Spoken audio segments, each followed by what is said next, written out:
लेकिन क्या ये पुल कमजोर हो रहा है? क्या अटल सेतु में दरारें पड़ रही हैं? क्या अटल सेतु टूट रहा है? अटल सेतु को लेकर ये शक, ये सवाल, ये सुबह कांग्रेस नेता नाना पटोले के एक वीडियो से उठा है।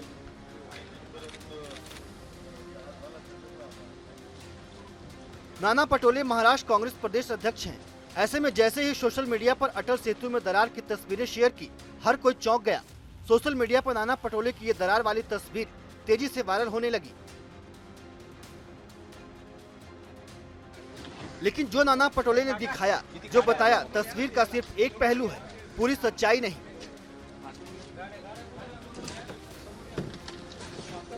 नाना पटोले ने अटल सेतु की सेफ्टी का मुद्दा उठाया, पुल के निर्माण में भ्रष्टाचार का आरोप लगाया, लेकिन असली और पूरा सच नहीं बताया। अटल सेतु से रोजाना करीब 50,000 गाड़ियां गुजरती है, यानी 50,000 लोग इस पुल से यात्रा करते हैं। नाना पटोले के दावे से सरकार सख्ते में आ गई। लोगों की सेफ्टी का सवाल था, लोगों की सुरक्षा से जुड़ा मुद्दा था, लिहाजा सरकार की ओर से तुरंत सफाई भी दी गई। महाराष्ट्र के डिप्टी सीएम देवेंद्र फडणवीस ने गंभीरता से इस मुद्दे पर तुरंत जवाब दिया। लोगों के मन में अटल सेतु को लेकर उठ रहे सवालों पर विराम लगाने की कोशिश की। फडणवीस ने कहा, अटल सेतु पर तो कोई दरार नहीं है, न ही अटल सेतु पर कोई खतरा है। ये तस्वीर अप्रोच रोड की है। फडणवीस ने आगे जो कहा, जो लिखा, वो सियासी जवाब है, लेकिन ये भी एक सच है। फडणवीस ने कहा, लेकिन एक बात साफ है कि कांग्रेस पार्टी ने झूठ के सहारे दरार का एक लंबा प्लान बना लिया है।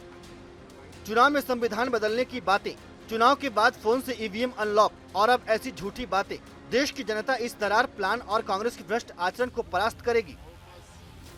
फडणवीस के बयान से ये बात साफ हो गई कि अटल सेतु के मेन रोड वाले हिस्से में कोई कमी नहीं है, ये मजबूत है और इस पर यात्रा करना सुरक्षित है। लेकिन नाना पटोले ने अटल सेतु के जिस हिस्से का वीडियो शेयर किया, वो अप्रोच रोड का भी हो तो क्या, ये चिंता का विषय नहीं है।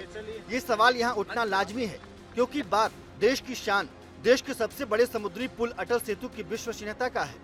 एक्चुअली ये जो है, दिस इज सर्विस रोड जो है टेम्पररी कनेक्टिंग रैम्प 5। ये जो है मेन ब्रिज का जो है कनेक्टिंग पार्ट है, जो कोस्टल रोड न बनने की वजह से लास्ट मोमेंट में बनाया गया है।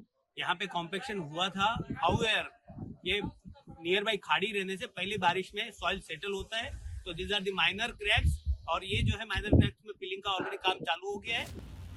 MMRDA यानी Mumbai metropolitan region development authority के इस बयान के बाद दरारों का असली सच सामने आ गया, लेकिन इन दरारों को लेकर हो रही सियासत अभी तक जारी है। अटल सेतु को जोड़ने वाली अप्रोच रोड पर उभरी इन दरारों की वजह निर्माण कार्य में धांधली नहीं, बल्कि प्राकृतिक है।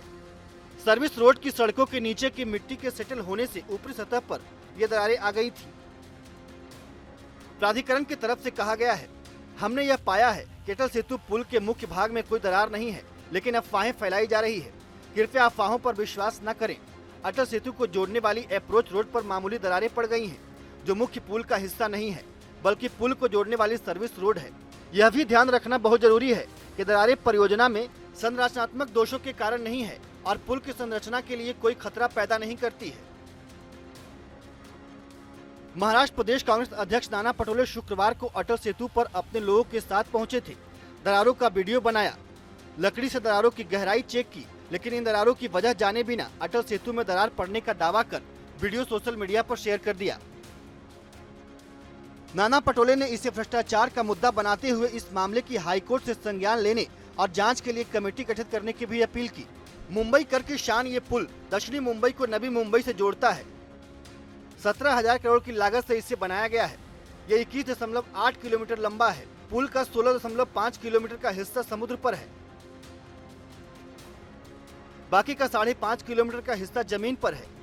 इसी जमीन वाले हिस्से से जुड़ा अप्रोच रोड है, जिस पर दरारें पड़ी थी, लेकिन इन्हें अब ठीक कर लिया गया है। सरकार से लेकर इस पुल को बनाने वाली संस्था ने भी सफाई जारी कर दी है, लेकिन अटल सेतु को लेकर नाना पटोले के दावे से महाराष्ट्र की सियासत गर्मा गई है। मुंबई से पंकज मिश्र के साथ टीम न्यूज नेशन।